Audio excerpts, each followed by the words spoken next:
Good morning, everybody. Keith Mitchell here from the Outerhaven, and today we're weighing in on the recent conversation piece regarding the Nintendo Switch in terms of its performance. Recently, it's been brought to light and confirmed by several sources that the Nintendo Switch will be packing 1 teraflop of performance compared to the existing Xbox One and PlayStation 4.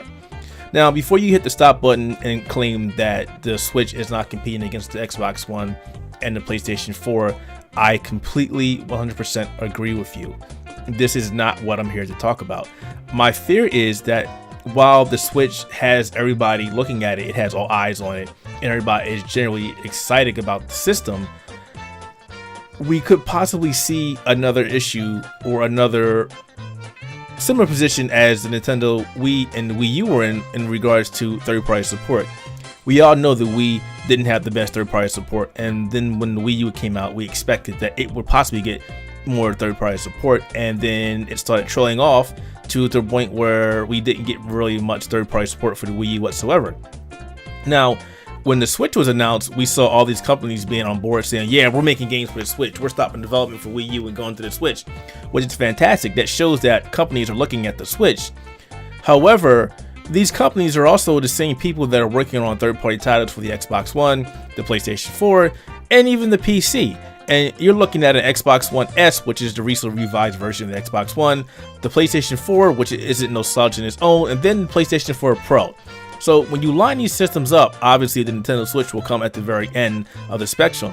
That's not to say that's going to be a great system, but the recent reports come out and state that this chipset that the Switch will be using a custom Maxwell Tegra and not the Nvidia Pascal that everybody was expecting, which is the same chipset that powers the recently released and current release Nvidia cards, GTX 1060, the GTX 1070, and the GTX 1080 respectively. Also the GTX Titan.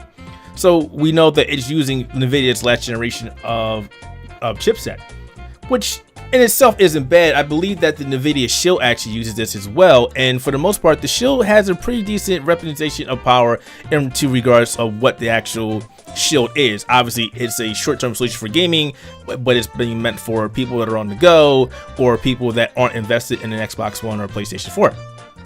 It's a middle ground, and this is what the Switch is actually looking at to be as well. But again, this is Nintendo here. This is the company that can take any game, any first-party game, and make it into something magical. I mean, this is the home of Mario, you know, the home of F-Zero, Pilot Wings, Kid Icarus, Metroid, games that we've all played throughout history that we've loved and enjoyed. So while I have no doubt Nintendo will do the same thing to Switch, I'm not concerned about Nintendo, because when it comes to Nintendo, they can do no wrong in regards to game development, as in giving us something that is a simply fantastic experience.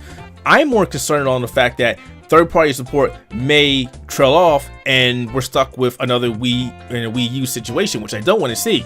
I want to see gamers invested in the Nintendo Switch platform, and I want to see gamers heavily invested in buying third-party games, and I want developers to say, hey, there's a reason for us to develop on the Switch, not to give up.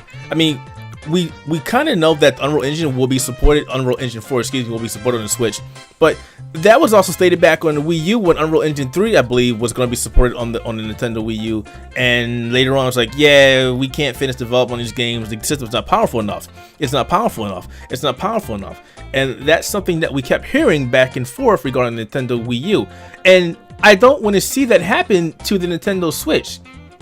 Yes, Nintendo is not racing against the Xbox One. They're not racing against the PlayStation 4. They're not competing against the PC. I understand that, guys and gals. I understand that, you hardcore Nintendo fans. I totally understand that.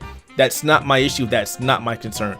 My concern is, if you're looking at power for power, PlayStation 4 is like what? PlayStation 4 is like 1.8 teraflops. So Xbox One's like 1.3, 1.4. We're not even going to talk about the PC. PlayStation 4 Pro is like 4.2 teraflops, and we know the upcoming Project Scorpio is going to be rumored at 6 teraflops. Again, that puts the Switch at the very end of the spectrum, and developers, regardless of what they're saying right now, regardless of how excited they are for the for the Switch, it's going to come down to this. When investors and stockholders are like, all right, what system are you making games for? What systems are we making money on? And we look at the power for power, and they're like, well, we're going to make games for the Switch. We're going to be able to use the on-go platform ability. We're going to have people sit in the house and play, go outside and play it. That's great. But it's still, and I know you guys are going to shoot me, it's still a gimmick, guys. It's just like the waggle functionality on the Wii and the Wii U. Yes, it's great that you can take your system and on the go. That's fantastic. But even still, if you're looking at 3 to 4 hours of battery life, that's not going to last you very long. At the same time, that's going to be competing against the 3DS. I don't know what to say. I'm very excited for the Switch, and my kids are very excited for the Switch. I know most of the people at the Outerhaven are very excited for the Switch. We're excited for the new Zelda. We're excited for a new Mario game, and we want the Switch to succeed. But at the same time, it's looking at that power. Yes, Nintendo doesn't make systems that are powerful. I understand that. I trust me. You can scream that from the top of the hills and back. I understand that. But I'm looking at this as a third-party perspective, and we all know how that goes. Alright, that's just my thoughts. Don't shoot me, and let me know how you feel about that in the comments below. And as always, if you like this video, be sure to give it a thumbs up and subscribe. It'll help the channel grow. And once again, this is Keith from the Outerhaven. We'll be back soon with more rants, thoughts, and opinions. Talk to you later.